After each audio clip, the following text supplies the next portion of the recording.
Good evening and welcome to the Down Under Mastermind call for the 12th of May. And tonight we have Toni Everard talking about NLP. And as I know a little about it, she's going to tell me a lot. So all yours, Toni. Thanks, Robbie, and thank you everyone for coming along and having a listen to what I'm going to talk about with NLP.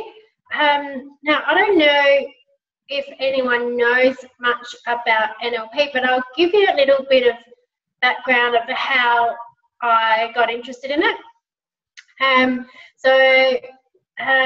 As you know, when you start with SFM, there's a lot of mindset training that happens that you go through at the start. And I've always had a bit of an interest in mindset stuff anyway, and I guess doing all of this and going through and then, you know, setting up my SFM business and all that sort of thing is where I really become aware of how much I needed to do some work on myself to become successful, because so much about your success is obviously within yourself and your own mindset. So from there, I sort of went off and did the Landmark Forum. I went to Tony Robbins' Unleash the Power Within, and then I did some personal coaching. And you know, as I was doing this, NLP kept coming up. So Tony Robbins is essentially an NLP coach. Everything he does is NLP, and it's just used so much, and it's used so much in marketing and everything because it's really communication-based stuff. So basically, NLP, I guess, has been around. I don't know if you've heard of Richard Bandler and John Grinder, but they were kind of the foundations of NLP back in the really early 70s, I think it was. And so NLP stands for Neuro-Linguistic Programming. Okay, which basically means neuro is your nervous system and your mind, and how the experience that you have is processed through your five senses, which are visual, auditory, kinesthetic, which is your feelings, olfactory, and gustatory, which is your smells and your taste. And then linguistic is your language, so both verbal and non-verbal, and this includes, you know, obviously your words, but pictures, sounds, feelings, tastes, and smells. And then the programming is the programs that we all use and we consistently use and run to achieve a specific desired outcome. So that's what neuro-linguistic programming is about. It's about how we use our senses, our nervous system, and our communication and the systems and the programs to achieve desired results. And essentially, what the study of NLP is really studying the people that do these things really well, so they communicate really well, they get really successful results. It's looking at how these people process that, and then from there we can model these things, especially in communication.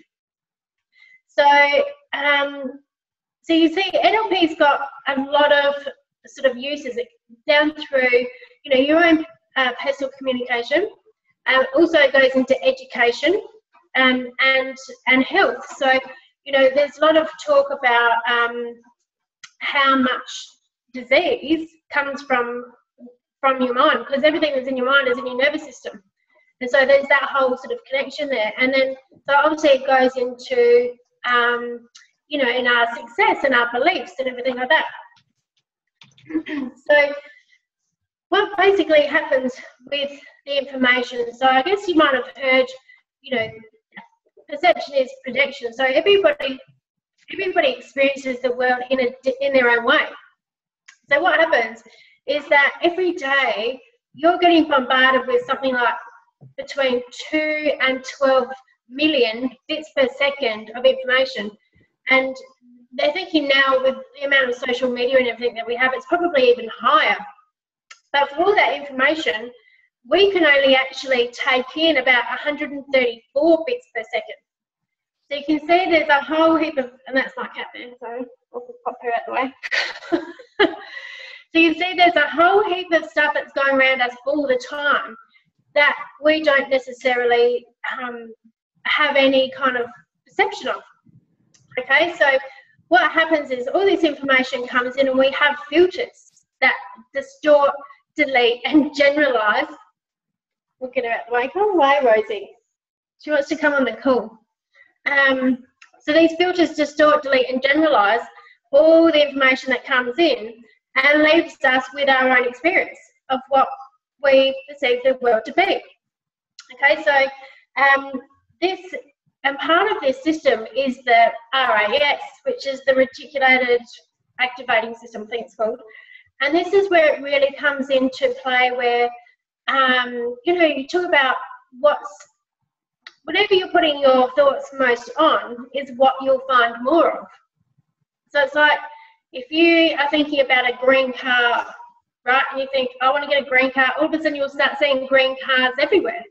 And this is part of that filtering system. It's like when you put this thought in the forefront of your mind, this system and all these filters go to work finding these things out of all the information that we get. Okay, so this is to do, and this is basically the law of attraction and where that comes in as well. So it's like whatever you keep at the forefront of your mind is what you're going to bring to yourself. So this is really, I guess, relevant to, a lot of this mindset stuff that we do with the SFM, when we talk about doing visualizations and all that kind of stuff, because it's that same thing. When you keep those images in your mind of what it is that you want to have, it sets up your mind and the filters in your mind to find more information to bring to you to prove that, to give you that experience. So that's I guess the base. That's the mechanics of how all that sort of visualization stuff works. So there's actual science behind it about how your brain works. So and I guess from there we can go a little bit further into everybody. So when you have these, different ways of you taking information and how you process information, we look at visual and auditory and kinesthetic, and there's also auditory tonal, which is more talking to yourself. But everybody has a preferred representational system of how they process information.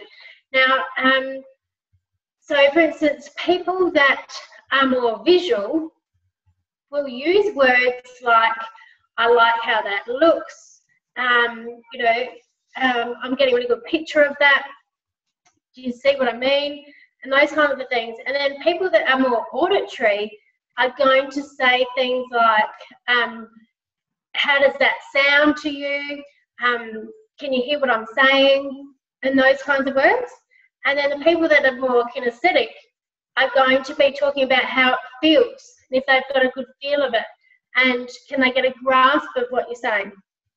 So, and then the people that are auditory tonal, they're more factual and stuff, and they'll be wanting to make sense of things and that sort of stuff. So how this becomes relevant is that when people use these different kind of representational systems, if you're talking to someone who is more visual and you're talking a lot about how that feels or how it's going to feel, or do they get a sense of it, they're not going to relate to it as well as if you talk to them about how it looks and do they like the way that looks.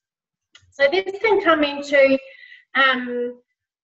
as well when you're talking to people one-on-one and you're wanting to build rapport. So gaining rapport with people makes people be able to accept what you're saying uncritically, because when you're in rapport, people that are like each other. And when you've got rapport, people are going to more easily accept what it is that you're talking to them about. So you can, so on a one-on-one basis, you can pay sort of attention to what people are saying. If they're talking in words that you pick up that are going to be more visual, like they like the looks of that, or can you show them something? If you can repeat those kinds of words back to them, they're going to feel like you understand them, and they're going to feel like they're in the right place, and that you have a connection, and that they're going to want to listen to what you have to say. So that's how it works in a one-on-one. And I guess as well, when it comes to your marketing, it can come down to the kind of words that you use. So if you're predominantly using, let's say, if you're visual and you're predominantly using visual words, there's going to be some people that aren't really going to, I guess, connect to that as well. So that's just some of the ways that you can look at that into your marketing. Now, what else was I going to talk to you about? Does anyone have any questions on this, by the way, before I go on any further? Is this sort of making sense? Absolutely. Yes, yeah, cool. Does anyone have any questions so far about any of this and how it works? And sounds logical. Yeah, sounds all good. Yeah. We hit you up at the end. Yeah, cool. No, that's right. Just jump in on the way through if you feel like you want me to explain anything more. So again, when we're coming to building rapport with people, so this can be whether you're typing messages to them, whether you're talking to them on the phone, whether you're talking to them one-on-one. There's a few things that you can do that will help you gain rapport with that person, so that they feel like they have a connection to you and they want to, hear what you have to say. So now, when it comes to communication, you might have seen this somewhere before. So out of our communication, only 7% of our communication comes through in our words. Okay, and then there's 38% which comes through in a tonality, the pitch and everything of our voice, and then 55% in our physiology, so our posture and movements and all those kinds of things. And as humans, when we're communicating, this is where we're picking up all our cues about what the other person is communicating to us. So when you're coming into building rapport, there's a lot of things you can do to sort of gain rapport with someone else that are based on this. So ideally, as I was saying before, you do people that are like each other. So it's like, if you go and meet someone, you might be asking them questions like, where do you come from? Where did you go to school? Like, what football team do you support? What music do you like? All these kinds of questions, whatever they may be. And the more things that you find that you connect together with, that you like, you sort of go, wow, yeah, that's great. You like this and I like that, and we like so many things. We're going to be great friends. So this is it's just a natural way of how people communicate and gain rapport. So when you're talking to someone, you can do things of like matching and mirroring. So, and this is you can do it in all kinds of ways. So, for example, if you can match someone's posture. So, if you're sitting down and they're sitting next to you, if you sort of just sit there with your arms crossed, I don't know if you can even see them, and your legs crossed, and they're all quite relaxed, you're not going to really be matching them that well. It's going to feel a little bit weird. But if you can just be aware of, the other person's posture and sort of match it in a way, obviously you don't want to look like some crazy freak that's doing like a, I don't know, Marcel kind of thing. Like if you can just suddenly match these people, and so there's things like their posture, their hand movements, even like people's the level of people's voices. So if someone's talking to you quite softly, if you start talking at them like this, they're going to find it a little bit uncomfortable. And it's the same with the pace of people's voices. If you can match the speed and the tone and the pace of people's voices, it's something that you're going to match with them, and it helps you build rapport. The other thing you can do is like I was talking about before, is using the same type of words that they do, and even repeating the words that they've used. If you sort of said to someone, I'm just feeling like this is all getting on top of me, and I've just about had enough, and this person hasn't listened to me, rah, rah, rah. Someone that says back to you, says like, hey Nick, I get the feeling that, I understand that you're saying that you feeling like it's all getting on top of you and no one's listening to you and everything else, you sort of go, wow, that person's actually listened to me. They know what I'm feeling. They understand me.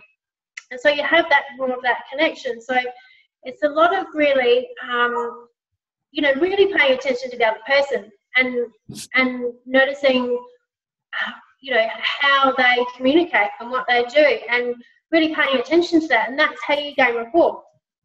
And there's even some ways that you'll get, so it's like a physical process. So if you're with someone one-on-one and you're getting in rapport with them, there's actually some physical sensations that you will notice.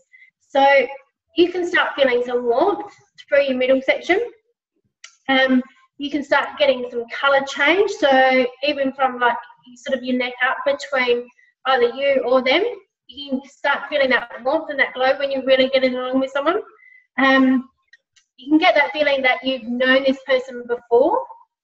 And you also notice that when you start moving, if you're in rapport with someone, if you sit there and then you cross your legs, you might notice that then just after they'll cross their legs.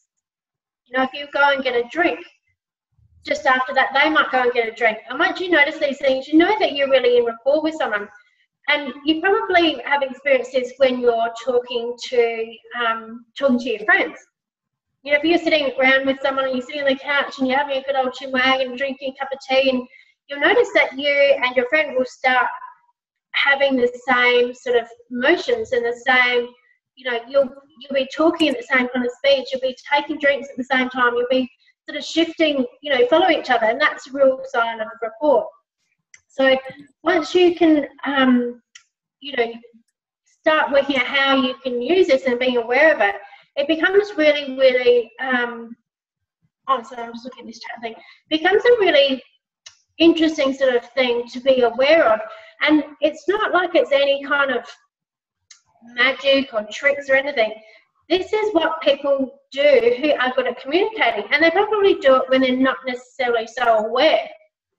But whether they're aware of it or not, this is what people do. And but NLP is really this whole thing of studying, how people communicate really well, and I guess breaking it down into things that we can then learn and use ourselves consciously. So that's some of the real basics, I guess, about how you can use NLP through your own personal communications.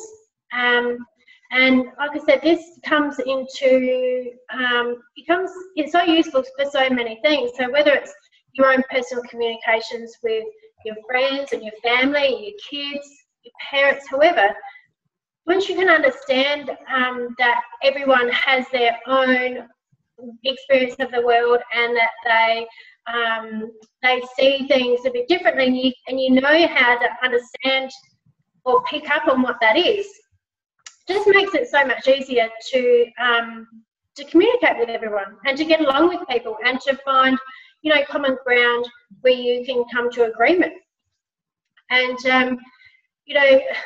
this is, I guess, I don't know how far to go into this, because I could keep rabbiting on and on. Keep going, we're listening. Yeah. Before you go on, Toni, I've got a question. You said there were 3 areas that you could, like there was body language, which is the physical one, voice, tone of voice, and I missed the second one. So you have your words, your tonality, and your physiology. So the voice. So your words being the actual language, words and everything we use, and then tonality, which is the sound of your voice. The tone, yep. Yeah, and then your physiology, which is how you hold, what you do with your body. So what you do with your hands, your posture. Yeah. Yep. Yeah. Thank you. That's right. So, and realistically, actually, the physiology. So words takes up about 7%, tonality 38%, and physiology is 55%. So how you hold your body is really what people pay the most attention to. I mean, and I know this for myself, having a 13-year-old daughter. She'll sit here and look at me like this and go, yes, mum. And it's like, I know exactly she doesn't mean yes, mum at all. She's going, I've given you all the attitude I can possibly muster up this. You know, and so it doesn't really matter what her words are. I can read it in her body. You know, and that's, you know, that's just a real, I guess that's an example that anyone can kind of relate to. I guess it's got teenage kids, but but it's just, I guess that just demonstrates it really well. And you'll, the more that you become aware of this, and you understand then that this, it just makes it easier for you to be able to read people, and also to be more aware of what you're giving out when you're talking to other people. So it's really, it's really fascinating. I find it all really fascinating anyway. But it does take a little bit of practice. You know, it is something that if you want to be aware of, it just takes a little bit of practice.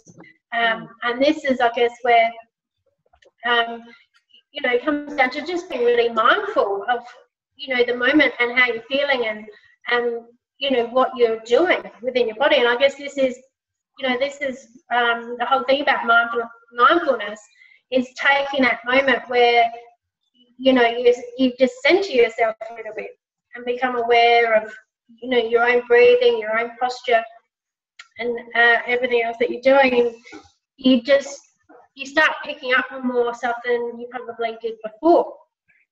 So is that, who's in that chat thing there? I don't know how to do that. Oh, there's nothing in Is there. that Margaret? No. Oh, hello Margaret. Is Margaret still there? Yeah, Margaret's still there. Oh, hello Margaret. Where is she? Can't see her.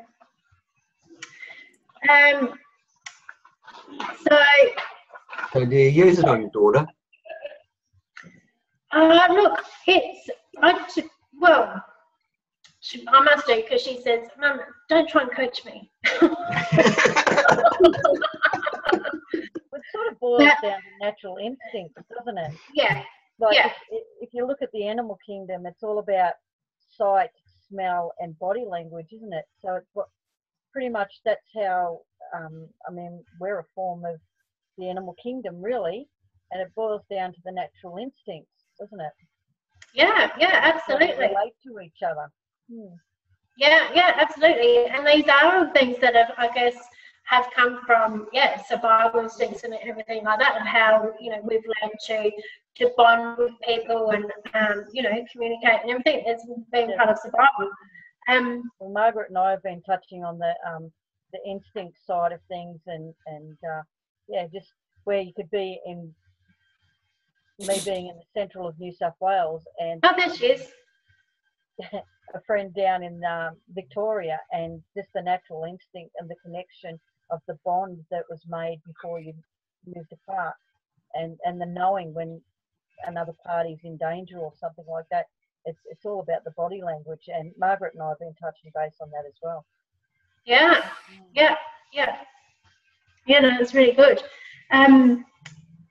Now, I guess, no, please, anyone who wants to share anything, feel free to. Where this sort of moves on from, I guess, so that's been the basics of NLP with all, you know, the information and how we take it in and everything like that, and how we relate to other people.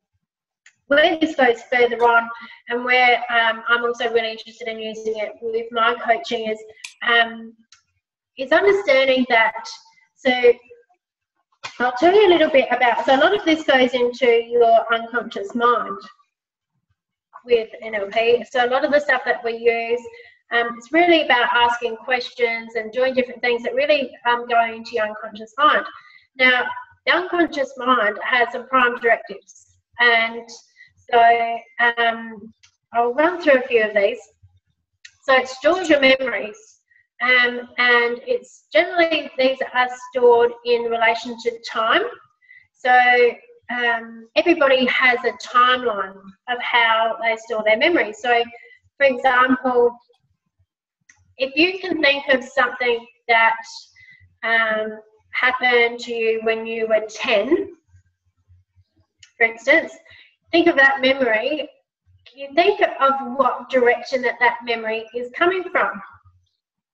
Now, everyone will have their own direction. So for me, I know my past memories come from behind me. And if I think about something that's going to be in the future, it's in front of me. So my timeline runs from back to front. Whereas some people's timeline, when they think about the past memories, it might be to their left, or it might be, it could be any direction. It doesn't really matter. It's really however your mind stores it. But everyone has their memory stored on a timeline. So can anyone relate to that now? If you were to say, think about where if you think about something that happened when you were 10, can you point to which direction that memory comes from? No, because never heard of it. Never heard of this before. But the thing is, it's got me thinking, like, now I'm going to walk away thinking, like, well, where the hell did that come from? You know, I'm going to be turning around. You know what I mean? But yes, interesting. It is. Yeah. So, Nick, if you think about something that happened, like when you were at school, can you point to which direction that memory is? Above. Yeah. All that stuff just rains down on me. Yeah, but you're right, because certain times of the day and certain times of my mood, it's in front of me, or yeah, you know, you got me feeling these senses about memory now. Yeah. So if you were to think about something that's going to happen next week, where does that thought come from? Yeah, it's in front, high, forward and high. Yeah, yeah, perfect. That's absolutely perfect. So that's where, you know, if we were sitting down, we could go into a bit further, but you can start to see where there isn't a line. Some people's line isn't straight. Some people's line goes like a V. Some people's line might be twisted. It doesn't really matter. It's just however your memory stores it, but it's just a process that's what your subconscious mind does, is it stores your memories in a timeline. So also the unconscious mind is the domain of the emotions. As we spoke about your memories, it organises your memory, so it uses this timeline. And the mechanics of that is Gestalt. I don't know if anyone's heard of Gestalt therapy. Maybe not. It's probably, if you've been into this kind of stuff, you might have. But Gestalt is just basically a group of memories that are grouped together. So, for example, the emotion of anger is basically a group of memories where you felt that same feeling, and we've called it anger. So that's a Gestalt.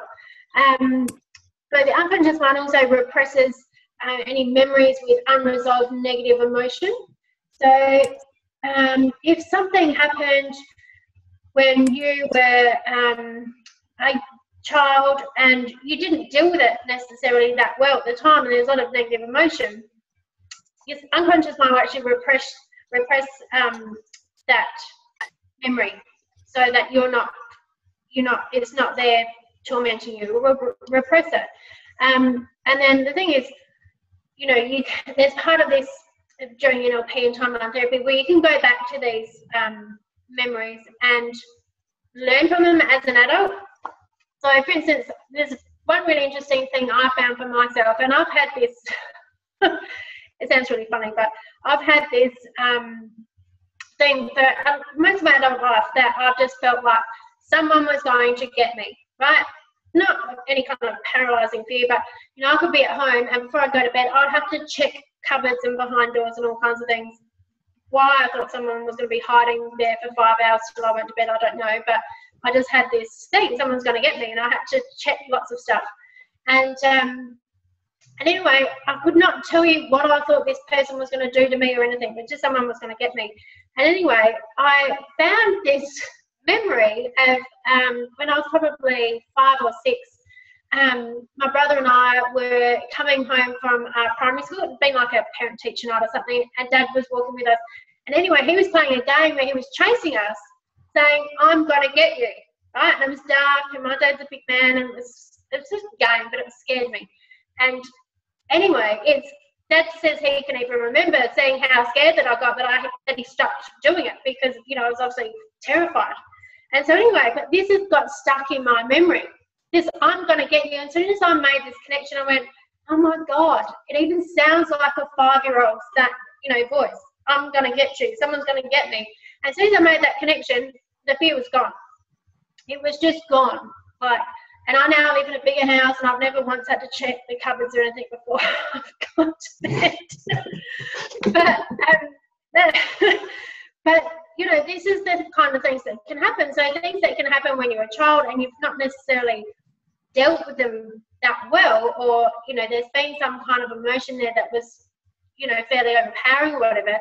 Your subconscious can repress these memories, and you're just left with a bit of a weird kind of decision or belief about things that you don't really understand. So I don't know if that, I hope that made some sense to you, that story of me being scared of the dark. But anyway, moving on. Also, the unconscious mind, it runs the body. So you know, it has the blueprint of how a body should run. It preserves the body, maintains the integrity of the body. The unconscious mind is a highly moral being, so it you know, it has all the morality that you've been taught, and it enjoys serving. It needs clear orders to follow. So you know, this is what's so important about the language that we use and we talk to ourselves, because your unconscious mind is going to take what you say as the truth. And it controls and maintains all perceptions. It generates, stores and distributes energy, maintains instincts, and needs repetition for a habit to be installed. What else? It's symbolic, so it uses and responds to symbols. Your unconscious mind takes everything personally. So this is the basis of perception, is projection. It works on the principle of least effort, so the path of least resistance, and it does not process negatives.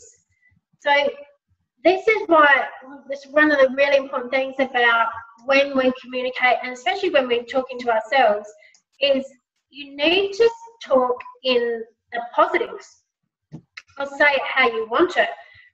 Because if you say, for example, I don't want to get any bills, right?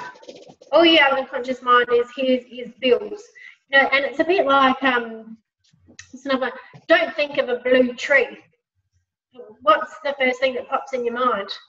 It's like, it's a blue tree. You know, you can't not think of something. The moment you've put it there, it's in your mind, whether you're saying I don't want it or any other thing, it's there. So also there's been some studies done around sort of safety signs and that sort of thing. So you've been in factories and places where they have signs that say don't slip. There'll be people slipping there all the time, because it's you're putting that into the mind. That's what's being forefront in the mind. You can't not think something. You can only think something. Does that make sense? I don't know if I'm making sense to anyone there. Has anyone got any thoughts on that? So what you're saying is that they say don't sleep, but you think it's sleep, and you don't see the negative of it? Well, yeah. So yeah. So I guess like I said, the blue tree. Don't think of a blue tree. Who's got a picture of a blue tree in their head? Mm. Yeah. Even though I said don't think of one. So yeah. So that's the thing. Saying the things how you want it. So what else? How would I put this towards? Is that so? Thinking about your business, for instance. If you're this comes down to visualization as well. It's like you just need to keep focusing on what you actually want to have, what you actually want to achieve. So the moment you start thinking about or talking about what you don't want, it doesn't matter whether you say you don't want it or not. It's still there. You're still putting that thing in your focus. So you just wanting to keep everything as focus on what you actually want to have, what you actually want to achieve. And this also, I guess, all ties into goal setting. So I know who's really writing a lot of goals, or is it actually sits down and writes goals and big goals and goes through with them? Who's going with their goals? Anyone? Oh, I don't particularly write them down, but I have something in mind and I just go out and get it, go out and do it, and do whatever it takes to achieve it. I don't sort of sit down and write it out or plan it. I just say, right, that's what I want to do, and I know that's it within my reach. I don't aim unrealistically, and I just go out and I achieve whatever it is I set. Usually the bars, usually the bar's usually pretty high when I set goals, and yeah. So how do you I guess looking at SMART goals. If we look at everyone, I think we would have all read about SMART goals in through our training, that sort of thing. So SMART goals being that they're specific, that they're measurable, that they're attainable. I'm up to. That they're realistic and that they're timed. Okay, so when you're setting goals, and you need to have these parts of them in place. So being specific, exactly what it is that you want. So for instance, say you wanted a SMART goal would be, I want to earn $10,000 in my business in the next 2 months, say. Okay, so it's specific because you're saying, I want exactly what you want. I want to earn $10,000 in my business in the next 2 months. It's measurable because there's an actual amount. It's $10,000. It's attainable because we're looking at, over 2 months, $10,000. Well, it's not like we're saying $1 million. Okay, and it's one of my two, and it's time. So we're saying 2 months. Okay, so you've got an actual time frame. So that's where looking at when you do goal setting, this is the formula that ideally you should be going for to get your best results. Now, a good exercise to do is to look at your goals for the next 3 months, the next 6 months, the next 9 months, 12 months, and 3 years, and get really big goals happening and writing them down. And the thing with writing these goals down and being this specific is that if you have any resistance to writing those goals down, that you feel like you don't know that you want to write them because you're not sure if you're actually going to achieve them, or any of these kinds of feelings, this is really relevant to what's sitting in your unconscious mind about you being successful.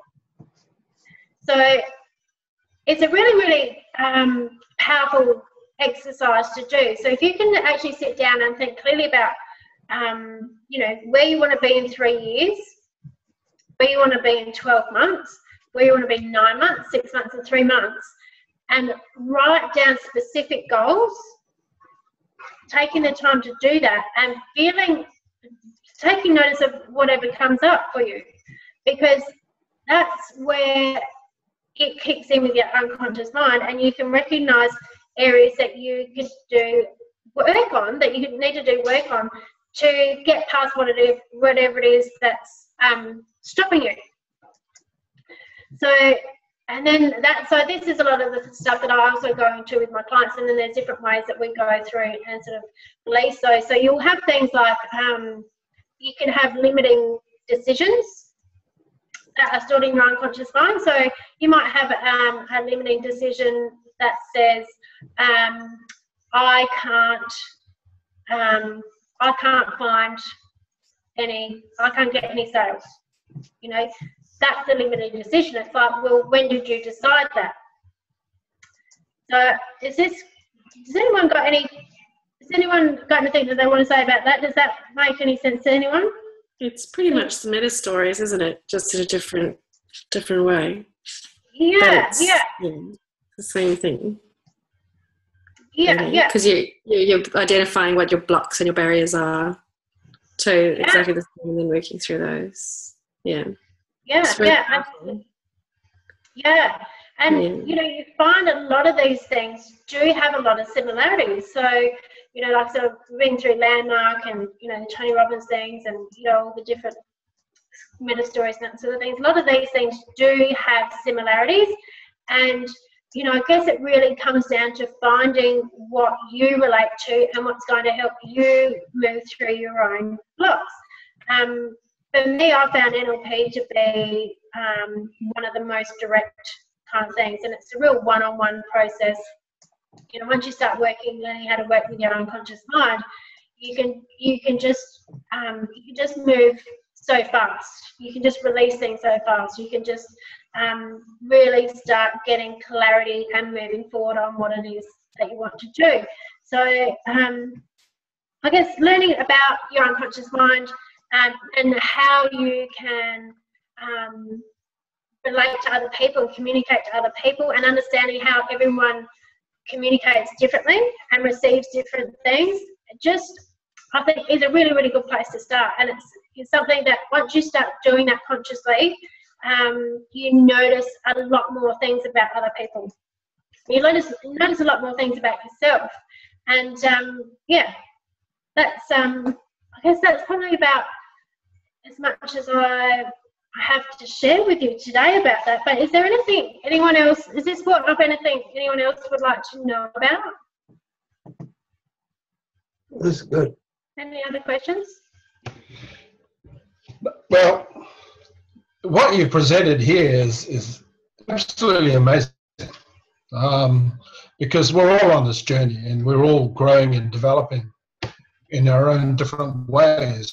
But, you know, to hear you explain how, you know, how we naturally are in our own way, you know, it just helps us individually with what we are learning, if you know what I mean. SFM has educated us so well with what we do in our own personal developments, and you know, but then just what you're elaborating, we kind of like know how we are individually, and you know, with our own life experiences and everything. But to have somebody put it in front of us and you know, deliver it like in a textbook manner. Because you get these sort of informations in bits and pieces throughout your life and through all the different activities that you're doing. And, you know, in this journey, people are constantly and consistently telling you how to think and what you're doing and all that. So, but to come to a forum like this and hear you explain these sort of things, I mean, look at it. I'm taking notes. And, you know, like just taking notes for things that I already know, but it is interesting to sort of like solidify in my own mindset of how I'm thinking and what I need to do to enforce my thoughts.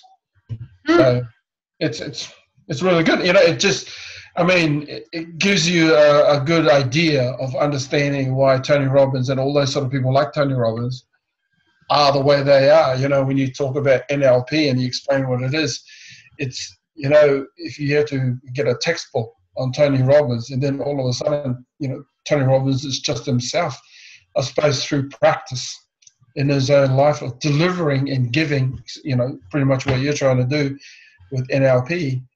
You know, sometimes you think, like, where the hell does he get all that information about telling you the way you think and how you're thinking? Yeah. And why you think the way you do, and why you do the things that you do, and why you don't do the things you do. Yeah. Spot on, Nick. Absolutely. And do you know what? I really like what you said as well about, you know that you know a lot of this stuff, because you do. Each one of you knows a whole lot about this stuff.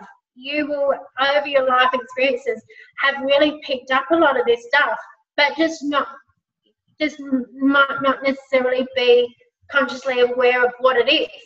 And this is something that I've noticed for myself, is that I've always known I can get along with people quite well. Like, I find it easy to chat to people, and I find people will just start telling me stuff about themselves. I've known that about myself, but not really understood what it is that I'm doing or why that is.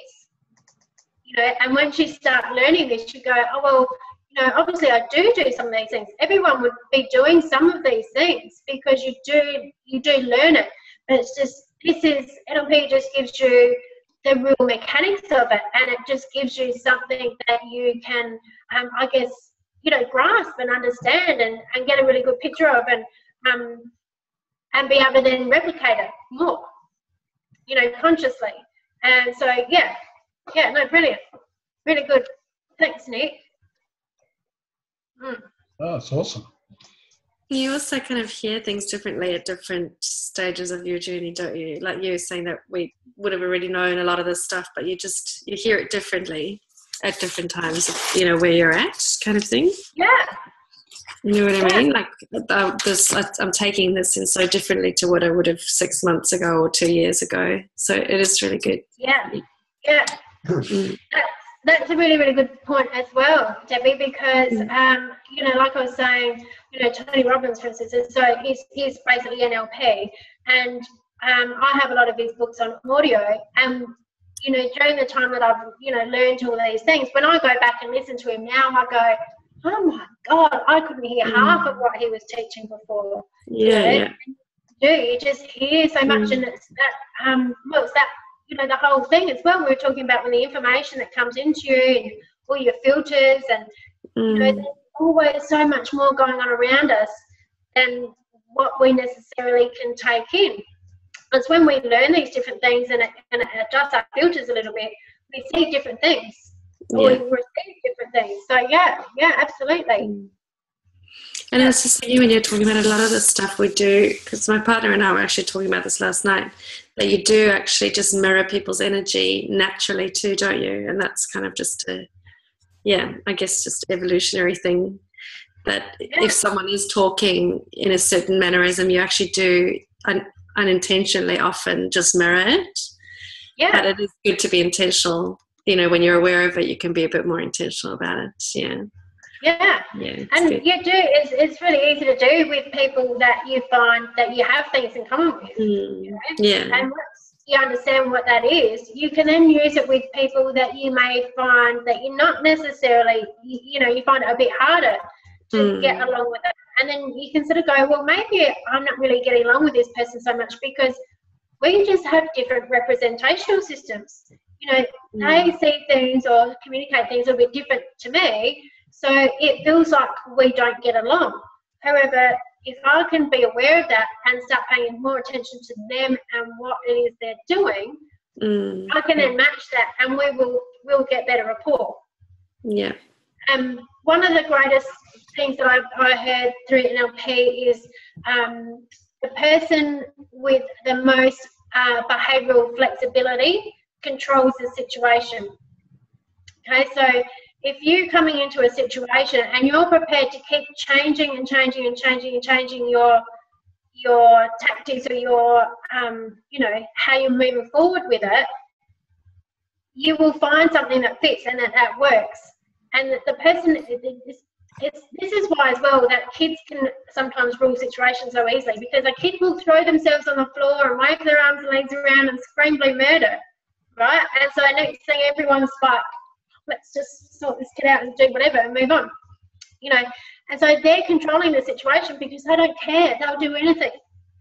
And that's part of what it comes down to. And it's like, if you were to get down on the floor and start doing the same thing, most people go, oh my God, I can't do that. And it's like, well, who says you can't? You might look a bit stupid, but your kid's doing it and they're controlling the situation. Do you mean that you might not necessarily have to do that, but you know, it's just that thing. It's like the person that can keep changing and keep trying something different is the person that's going to have control over the situation.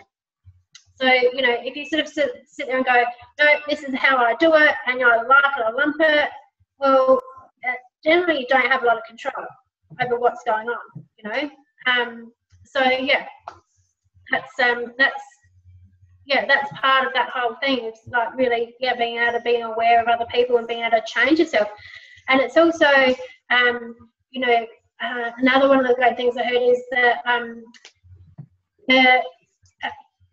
you're 100% responsible for your communication.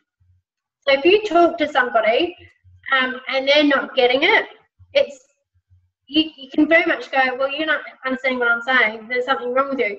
But it's like, your communication is only as effective as that person receives it. So if you're prepared to keep trying different ways of communicating and adjusting your own communication so that that person receives it, well, your communication is going to be more effective. Really just depends on the results that you want to get, you know. But it's that whole thing. If you've got the flexibility and the ability to take responsibility for your own behaviour and your own communication, and really, you can make so many different situations work for you and for everyone. It becomes a win-win sort of situation. How's it gone for you, and how have you applied it in your journey, you know, with marketing or whatever it is that you do? Yeah, so definitely, because I'm coaching. So within life and success coaching, it's just the most brilliant tool ever, because you know, because NLP then goes, this is the basics of it, but there's, like I was sort of talking, there's a lot of different techniques that we use that go into timeline therapy, even in hypnotherapy, and a lot of it is to do with so like we're talking about, everyone has these pictures and different ways that they communicate to themselves and what used to do in your mind. You can then use these images and everything else you can adjust them. You can adjust them to create feelings and beliefs and associations of what you actually want. So you can change those programs that you have. You can change those associations that you have. So as far as coaching goes, it's brilliant. You know, that's really brilliant to be able to have that effect on people and to get some really good results. As far as the communication part, you know, that I guess it's just so empowering to know that you have so much more control over situations. You know, that you can, you know, for me, one of my biggest things that I had that I wanted to get rid of through with NLP was that I absolutely detest any kind of conflict. Do not like getting into situations of conflict, and especially in a work environment or anything like that, because I always feel like I wouldn't have control of my emotions, and that I just couldn't deal with it. And so that was something that I really wanted to deal with, and then I found, you know, that's been so beneficial to me, and I've got so much more confidence when I'm talking to, whether it be clients, whether it be, you know, business, because I'm talking to a lot of businesses now as well, and just the difference, feeling like you've got the ability to handle conversations and you're understanding what's going on both ways. It's just, it makes so much more difference. And knowing that, you know, it is really like there's science behind it. Do you know what I mean? It's not just about whether you were born a certain way or anything like that. There's actual science behind it that you can understand and influence and use to your advantage. So yeah, that's really helpful. And I guess obviously, you know, coming into marketing and that sort of thing, understanding how other people communicate is like, that's the thing you want to do. You want people to be able to hear you in the way that they listen, you know, so understanding that is really, really helpful as well. You're still doing a lot of blogging? My blogging has probably eased off a little, a lot I should say. But I've been doing, because I've been doing a lot of study and I'm still working part-time, so I was in a bit of a time thing, but I've been doing a lot more videos, which I like. I think I've been doing usually about 2 videos a week that I post on my Facebook page, and that I find really effective. And you know, I find it's amazing, you know, when you're posting these things, of how many people watch them. And you know, I guess the videos I get on my Facebook page, you know, they can have anywhere between, I don't know, sometimes Facebook only shares it not very far and they might have 30 views. Sometimes they might have a couple of hundred views, you know. And it's amazing, just I've been walking around in town or something and I'll come across one that I haven't seen in ages and they'll just be like, "Oh, Toni, I've been following you on Facebook, you know, I've been watching your videos, really love them." And you just go, "Oh my God, wow," you know, it's like, that's one of these views. It's just, I find that really mind-blowing. But so I've been doing a lot more video than I have blogging, but I am committed to blogging actually. I started up again the last couple of months. I was doing about 1 blog a week, but then I'm off to Sydney tomorrow for about 17 nights doing my master practitioner. So that's going to be intensive, and I don't know how much blogging I'm going to be doing over the next couple of weeks. Oh no, because like, you know, just listening to you tonight, it gives me, you know, like, you know, I've been a great fan of all your blogs, and you know, just this forum tonight just solidifies how we as individuals deliver our message, you know, because blogging and doing video helped me with my growth as well. And you know, I totally understand what you're doing with your videos. You know, at the end of the day, you know, what you're sharing tonight is teaching, you know, the lessons of understand. Can you guys, is that interfering? What's oh no, I'm under the flight line to the airport, and anyway, helicopter thundering above. And the lesson is, you know, getting comfortable with expressing, you know, getting comfortable with who you are and expressing your message. Yeah, absolutely, Nick. Yeah, for sure.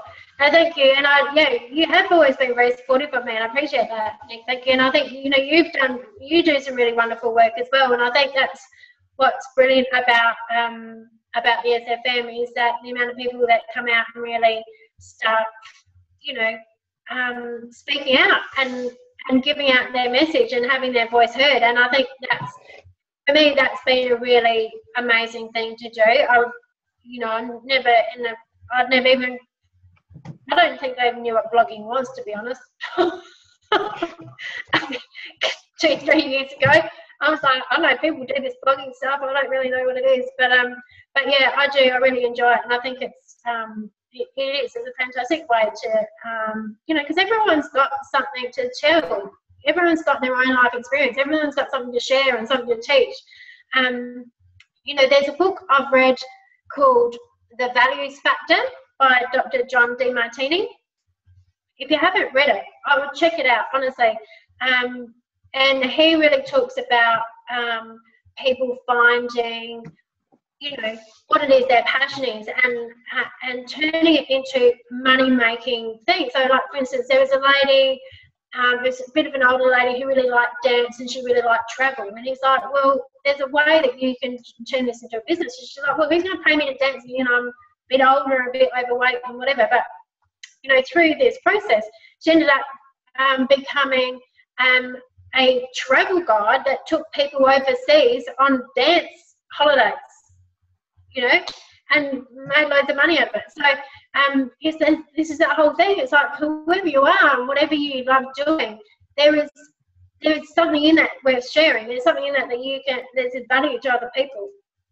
And I think, you know, this is definitely a really good form to, you know, to share that and to do that. What was the author's name again? Sorry, Toni. Dr. John DeMartini. DeMartini. Yeah. So he's a fascinating guy. I think he does a lot of storying as There's well. a link in the chat box. Thanks, Robbie. Yeah. Thank you. Yeah, value factor is brilliant. Yeah. So yeah, we're getting to that time, aren't we? I know for you people in New Zealand, it must be 11 o'clock now. Would you guys mind if I just ask you just a quick question about blogging? I've been really, struggling with the whole fact that I get all my words out and everything, and I'm like, oh, it just looks terrible. I don't have the bullet points, and I don't have all this. It doesn't look like this amazing blog, and then I kind of get a bit stuck about that. Do you know what I mean? And then I run out of time, and then I just end up not publishing it because I just feel like I need to work more on the aesthetics of it. So how is everybody else going with that? Like, do you put a lot of effort into making sure that it looks like a beautiful blog post, or is it just more important to get your story out?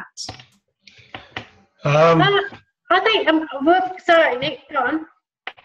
No, go Toni.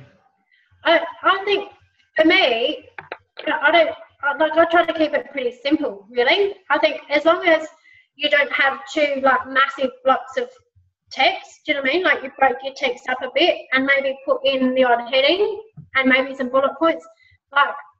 Doesn't have to be that technical. And I mean, I really model it as well a bit on, if you read other blogs, like even when you're on Facebook or whatever and you go and read some other blog, just have a look what they've got there. And generally it doesn't have to be that, nothing's that specky. It's like you've got an image, you break up your text a bit and put in a heading or something every now and then. I don't know. Has anyone else got any thoughts on that? I like to keep things fairly simple. I've got a bit of a technique that I've been sharing with Margaret. I use Spinbot, and I was given a gift of X amount of blog posts on the condition that I actually changed and edited them before I actually sent them out. So I use Spinbot, and I spin it, and then I take it back, and then I read through it and edit it to add my character to it, and then I'll put a photo in there. And there's also the press this option as well. If you've got your website open and you've got another tab open and you're looking through news articles or recipes or whatever, you press it and it creates a blog post that goes directly back to your website. Sandra Lemming was the one that reminded me about that one. So that's something that we would get given in the module, I think module 3. That might have changed, but back in module 3, I think that covered that as you're setting up your website and everything to go through all that. 3 or 4, that's right. And it's a little, it's on your website. If you go in your settings, you can actually, if you haven't got it on your browser, you go into your website. It's in tool settings under export and import, and it's in that area there. So basically you export it to your browser, and then when you have 2 pages open, one is your website and the second one is where the website where you like the internet where you're browsing, and you'll get like recipes, and it'll give you the images on that are on that page, and it'll also give you a brief, probably 5-10 words description, and it might even include that article's link. What you do is basically create the blog, and later on you go back into your website and then add your affiliate tabs and edit it later on, but it's out there. Yeah. Okay. Yeah, nice. Debbie, can I just, Debbie, were you talking about aesthetic-wise on your WordPress site? Are you talking about how you have been trying to make it look aesthetically good, or are you talking about trying to just get on with the blog? What exactly did you mean? Yeah, I mean, can you hear me? I don't know if I'm muted now. Can you hear me? Yeah, you're right. Yeah. It's just, I guess trying to make it look aesthetically good is what I, and make sure that it's, you know what I mean? Because there's all that info which is obviously going to take time to get better at. So, writing, structuring your blogs well. But I was just wondering how much time. Do you have the pre-populated SFM website, or have you created your own thing? I have the pre-populated, the authority site, but I'm using a different theme on it. Okay, all right. Yeah. For myself, I actually started thinking like that too. Once I got used to the rhythm of how the WordPress site actually operates, I started to think like you and started thinking, oh, now I need to make it look really pretty and all the rest of it. But then what it was doing was it was taking up too much of my own time. So for me, I decided to let go of that fact and then just get on with the main content of your blog. And you can, when you've got time in between, what I've found is you can come back later and try and make it look pretty or whatever it is you're trying to do. Yeah. But for me, my thing was to get the blog content out, put an image in there, and that can make your blog probably stand out a bit more. But I didn't worry about the aesthetic side unless I had that spare time to put into it. If you haven't, then I would recommend concentrating on what you want to put your blog out, because that's what's got to go out to audience. You want to attract them to your website. I understand that, but the aesthetic, I wouldn't worry too much or stress too much about it personally. And when you have time, you can come back to it, and pretty it up or whatever. Yeah. Thanks for that, Margaret. Yeah, I think I just got to this block where I thought, it doesn't really look that professional, and I'm just writing my story. But I think it's more at this stage of the game, just getting your voice out, isn't it? And getting used to finding your own voice and things. And at this stage as well, you probably won't have many people seeing it. So exactly. But you're putting your voice out there. It's giving people something they can come back and see who you are. When you start promoting other stuff, they want to check out who you are. So it's a place where they can see who you are. But if you've got nothing on there, they can't see who you are. And if it doesn't look that attractive, it doesn't really matter. It's what you're saying. And by getting your stuff out there, sure, it mightn't be that attractive now, but as you start getting into the habit of writing blogs and blogging, you can then start saying, well, if I do this little bit extra this time, progress, and in months' time, you'll end up with a really nice looking blog. Yeah. Thanks for that. Sorry, guys. Yeah, absolutely. So off topic, I'm sorry. I just think exactly like I was saying, you're just going to get your words out there. But the main thing really that I've ever noticed over here is just making it easy to read. So it's just, and that's just making sure you haven't got a big solid content, a block of content, just breaking it up a bit, and that's you'd be fine. Sort of work it as my daughter made the suggestion: keep it as an essay between 100 to 500 words when you're starting out, and as you get more practice at it, then add more and more, like break it up with images and that, but don't go over more than 3 images, because it sort of takes the focus away from the actual content itself. So if you're sort of struggling to get it like a proper blog out there, sort of base it on what you want to say. Say if you've got a really long one, break it up into 3 sections over 3 blogs. Don't cram it into one. If you've got a really long one that you want to put out there, break it up into 3 sections so it's easier for them to read.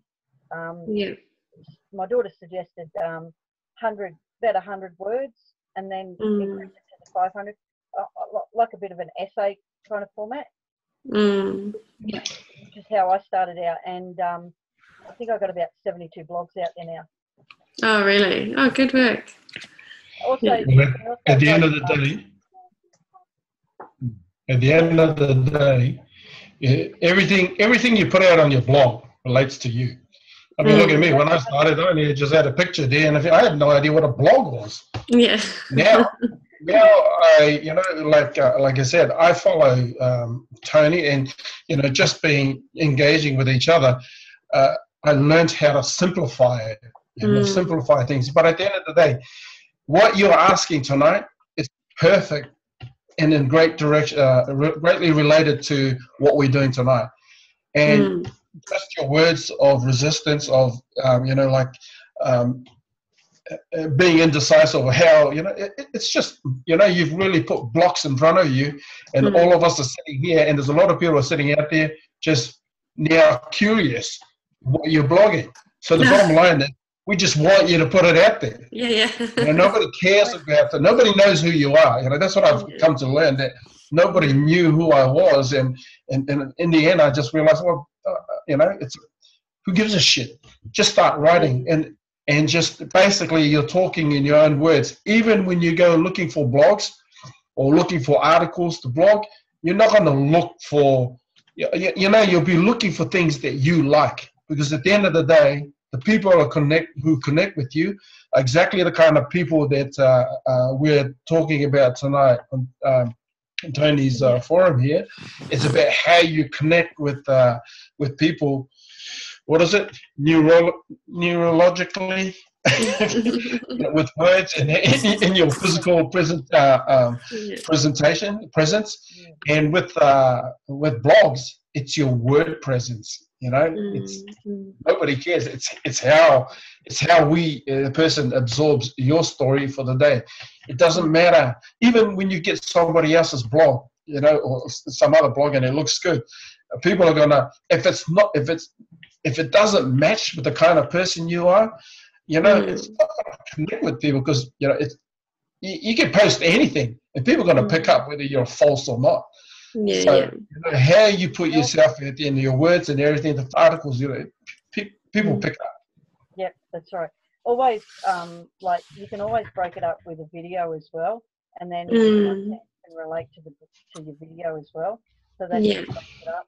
You can throw in a poem, just anything that's going to sort of be reflected around you, and just break it up in bits and pieces. And because people can handle little bits and pieces, they can't handle big, massive chunks. Okay. How long have you been at SFM, Debbie? Since November.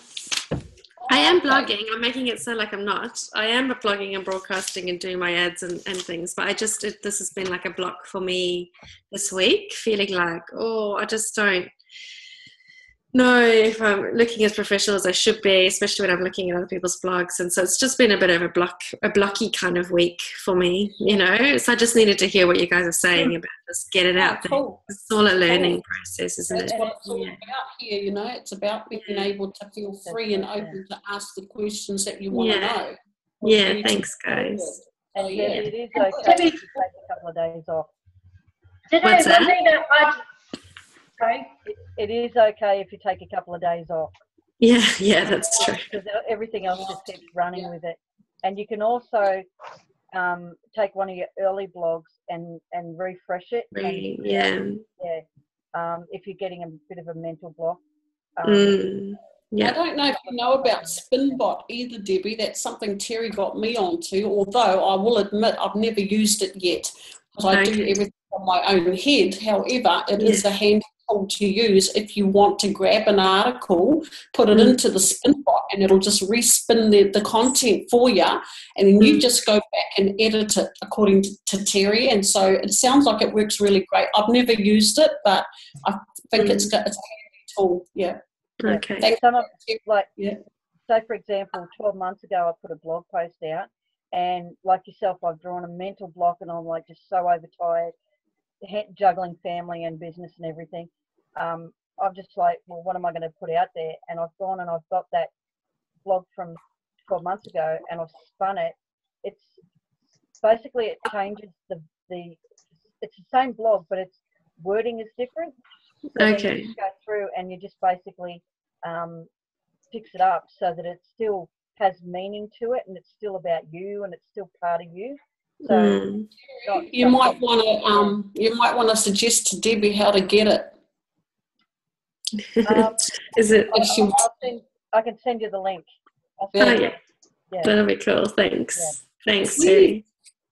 Yeah, 'cause I actually shut everything down when I'm on call, so I'll Okay. I'll go to Facebook and I'll send it to you. Cool. Yeah. Thanks, Terry. Thanks, guys. You're so awesome. Welcome. Thanks. Good to see you, Nick. It's been an awesome Looking call, good there, Tony. Well done. You did a great call, mate. Honestly, enjoyed it. Sorry for being late. Really great, Tony. Thank you. No, I'm glad. I hope that all did. You got something out of it. I think I've booked in with Robbie to come on again towards the end of June. So if there's anything, anyone specifically, if there's anything you specifically want to hear about or know about, please, click me a line or whatever. But yes, I'm off to Sydney tomorrow to do my master practitioner for the next couple of weeks. So I'm sure I'll have a lot more stuff to share anyway. But feel free. If anyone has any questions or wants to know anything, feel free to hit me up on Facebook. I'll just do that. What's your website, Tony? Thanks, Robbie. Awesome. I'm at ToniEverard.com. That's easy. And then I just have Toni Everard on Facebook as well. I'd be keen, if I can make it, I'd be keen next time to hear more about how you go about from a business perspective with the coaching and getting clients and how all that, if that's what you want to share. I'd be keen to hear more about that. Sounds good. Yeah. Sorry, what was that? Margaret or me? I don't know. I thought I heard someone else say something. Oh, I think Margaret just said sounds good. Oh, okay. Yeah. Cool. No worries. Cheers. It was awesome. Thanks so much, guys. Thanks for coming. And All right, guys. what have we got next week? Thanks, Tony. We've got the lifestyle team next week, and that'll be hosted by Megan. Cool. Yeah. Thanks very much, So Tony. thanks again, Tony, and we'll see you all next time. Thanks, everyone. Have a good weekend. Thanks.